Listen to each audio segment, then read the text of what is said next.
आप सभी को नमस्कार। उम्मीद करता हूँ आप सब बहुत अच्छे से होंगे और आप सबकी तैयारी भी विधिवत सही दिशा में चल रही होगी। आपको जानकारी हो गई होगी कि 25 जुलाई से आपकी प्रारंभिक परीक्षा प्रस्तावित है और उस दिशा में आप कार्य करना भी प्रारंभ कर चुके होंगे। तो सबसे पहले जो आज की उपस्थिति मेरी आपके साथ है या जो मेरा आज का संवाद आपके साथ है, किस विषय पर है उस विषय पर पहले बात कर लेते हैं, फिर परीक्षा के कुछ महत्वपूर्ण बिंदुओं पर चर्चा करेंगे। सबसे पहली बात कि 25 जुलाई को आपकी परीक्षा है, तो समय बहुत कम बचा है और समय कम बचा है तो इसमें तैयारी को जांचना भी ज़रूरी है कि आपकी तैयारी कैसी है, आपको परीक्षा में बैठना चाहिए कि नहीं बैठना चाहिए और प्रश्नों को किस प्रकार से आपको हैंडल करना है परीक्षा में, उससे संबंधित चर्चा यहाँ पे की जाएगी। सबसे पहली बात कि 25 तारीख की परीक्षा है, इसलिए 15 जुलाई से आप सबके लिए निःशुल्क टेस्ट सीरीज का आयोजन आज़ाद MPPSC के मोबाइल ऐप पर किया जाएगा। ठीक है, कब से किया जाएगा? 15 जुलाई से। और आपके 5 टेस्ट निःशुल्क यहाँ पर होंगे।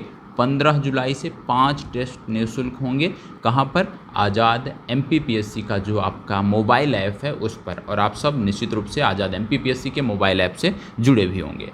अब कुछ महत्वपूर्ण चीज़ें हैं जिनकी हमें बात करनी है। तो 15 जुलाई डेट याद रखिएगा। उससे पहले मैं आपको 10 या 11 तारीख में आकर एक बार पूरा शेड्यूल बता दूंगा कि आपका कब कब किस समय पर आपका टेस्ट सीरीज होगा, तो उस आधार पे आपको जानकारी मिल जाएगी। अब कुछ महत्वपूर्ण जो बिंदु हैं, क्योंकि परीक्षा के लिए यदि हम देखें तो आप कह सकते हैं कि 20 दिन शेष बचे हुए हैं। तो 20 दिन शेष बचे हुए हैं आपकी परीक्षा में, तो किस प्रकार से आप अपनी तैयारी को धार दे सकते हैं, किस प्रकार से आप अपनी तैयारी को अगले चरण तक ले जा सकते हैं, इसके लिए कुछ आपको बेहतर रणनीति बनाना होगा। तो सबसे पहले जो मेरा अनुभव है विभिन्न परीक्षाओं का, वो मैं आपके साथ साझा कर रहा हूँ कि क्या चीज़ें इसमें करनी चाहिए। ठीक है, ज़रूरी नहीं है कि ये चीज़ें आप करें। यदि आपको उचित लगता है कि जो मैं बोल रहा हूँ ये सही है, तो आप इस रास्ते पे आगे बढ़ें, अन्यथा आपने जो रणनीति बनाई है उसी आधार पर आप अपनी तैयारी को जारी रखें। ठीक है, तो मैं ये नहीं कह रहा हूँ कि आप इसी आधार पे अपनी तैयारी को आगे बढ़ें, नहीं। यदि आपको लगता है कि बातें सही हैं तो आप इस आधार पे आगे बढ़ें, इस रणनीति का चुनाव करें। सबसे पहले आपके पास इन 20 दिनों में एक महत्वपूर्ण पुस्तक है, सबके पास होगी। क्या नाम है? लूसेंट। ठीक है, लूसेंट सामान्य ज्ञान की जो पुस्तक है वो सबके पास होनी चाहिए। यदि किसी के पास नहीं है और हमारी रणनीति को सुन रहे हैं, अच्छा लगेगा, तो लास्ट में आपसे बोलूँगा कि जाकर खरीद लीजिएगा। ठीक, तो लूसेंट की बुक सबके पास होनी चाहिए, जो भी हमारी इस रणनीति पर आगे बढ़ने वाले हैं। जिनके पास नहीं है जाकर खरीद लीजिएगा। लूसेंट सामान्य ज्ञान की बुक लूसेंट की 2 प्रकार की पुस्तकें आती है। एक आती है वस्तुनिष्ठ, जो प्रश्नों के रूप में होती है, उसको आपको नहीं लेना है। ठीक है, आपको लेना है सामान्य अध्ययन, जो फैक्ट दिए होते हैं, वन लाइनर दिए होते हैं, वो आपको लेना है। यदि आप चाहते हैं और बेहतर हो तो दोनों को आप खरीद सकते हैं। ठीक है, कोई दिक्कत नहीं है। लेकिन यहाँ पे ज़्यादा कारगर आपकी कौन सी होगी? वस्तुनिष्ठ से ज़्यादा कारगर आपकी फैक्ट वाली होगी।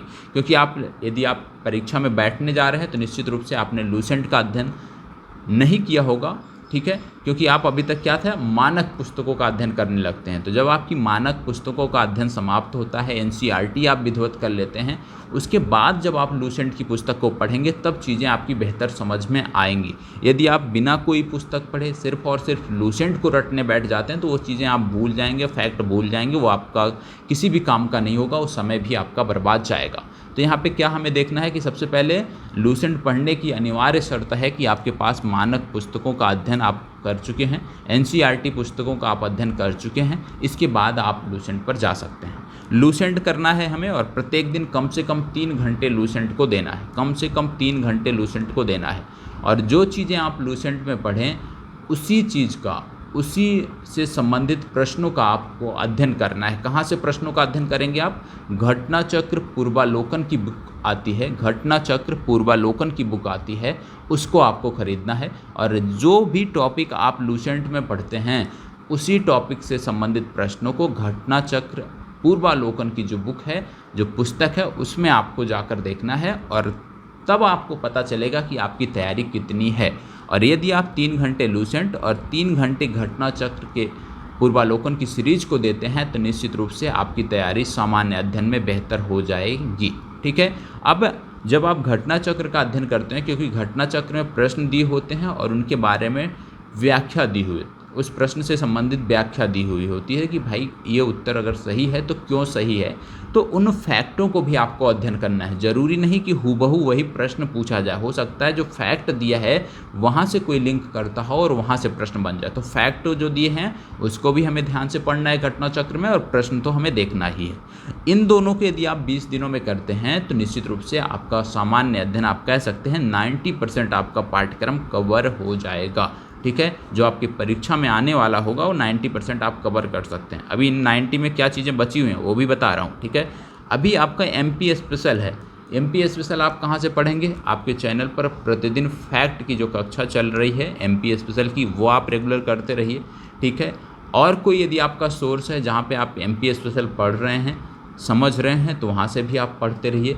MP स्पेशल की एक बुक आपके पास होनी चाहिए, और प्रयास करिएगा कि घटना चक्र में एक राज्य विशेष की भी पुस्तक आती है, जिसमें प्रत्येक राज्य विशेष, जैसे राज्य लोक सेवा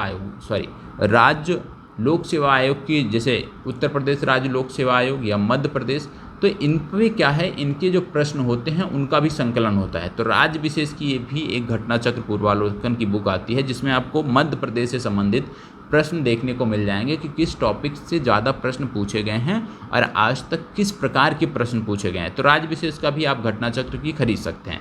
यदि नहीं है तो आपके पास विकल्प होना चाहिए कि कोई दूसरी पुस्तक। तो दूसरी पुस्तक के लिए आपको क्या करना है, मार्केट जाना है और MPPSC से संबंधित फैक्ट वाली यदि कोई पुस्तिका है, ठीक है, जिसमें MPPSC से संबंधित विगत वर्षों के प्रश्न दिए हुए हों और उनके डिस्क्रिप्शन दिए हुए हैं, तो आप उसको खरीद सकते हैं। ठीक है, TMH की भी बुक आती है, उसमें भी फैक्ट दी हुई हैं, आप उसको ले सकते हैं। इसके साथ साथ आपके राज्य विशेष में काफ़ी पब्लिकेशन है जो मध्य प्रदेश राज्य विशेष की ही पुस्तकें निकालते हैं, आप उनसे संपर्क करके उनकी कोई पुस्तक खरीद सकते हैं। तो क्या करना है कि अब इन दिनों में आपको कुछ भी नहीं करना, सिर्फ और सिर्फ रिवाइज करना है, क्योंकि 20 दिनों में हम सिर्फ और सिर्फ रिवाइज कर सकते हैं। और जब आप टेस्ट पेपर देते हैं तो आपको अपनी तैयारी पता चलती है कि आपकी तैयारी कितनी हुई है, किस दिशा में हुई है। तो जो कमी है उसको भी आप दूर कर सकते हैं। ठीक है, तो अभी से विगत वर्षों के 3 घंटे आपने दे दिया घटना चक्र पूर्वालोकन, 3 घंटे आपने दे दिया लूसेंट, 2 घंटे आप दीजिए MP स्पेशल पे 2 घंटे दीजिए। और इसके बाद यदि आपके पास समय निकलता है, क्योंकि 8 घंटे हो गए हैं और परीक्षा के दौरान कम से कम 10 घंटे की तैयारी होनी चाहिए, 10 घंटे आपको पढ़ना है, अध्ययन करना है, तो बचे हैं 2 घंटे। इस 2 घंटे में क्या करना है, इस 2 घंटे में मध्य प्रदेश राज्य से संबंधित जो करंट अफेयर्स हैं उनको देखना है, और साथ ही साथ पिछले वर्षों के जो प्रश्न पत्र आए हैं मध्य प्रदेश में उनको हल करना है। तो ये आपकी रणनीति है। 3 घंटे लूसेंट, 3 घंटे घटना चक्र, 2 घंटे MPPSC स्पेशल और 2 घंटे घटना चक्र, और घटना चक्र के साथ साथ आपको किस में देना है, विगत वर्षों के प्रश्न पत्रों पर। इतनी तैयारी यदि आप करते हैं 20 दिन, निश्चित रूप से आपकी बहुत सारी कमियां भी दूर होगी और आपको प्रारंभिक परीक्षा के लिए दोबारा पीछे मुड़कर नहीं देखना पड़ेगा। आप अगले चरण में प्रवेश करेंगे, ये मेरा 100% विश्वास है।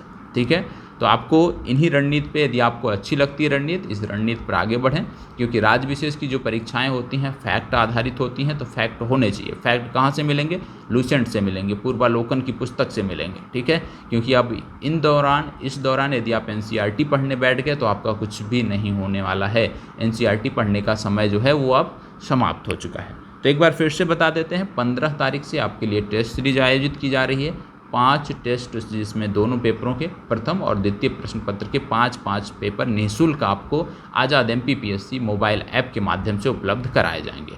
तो यहीं पर अपनी चर्चा को विराम देते हैं। कोई भी डाउट हो, कोई भी समस्या हो तो आप निसंकोच कमेंट बॉक्स में कमेंट कर सकते हैं, आपकी हर संभव मदद की जाएगी।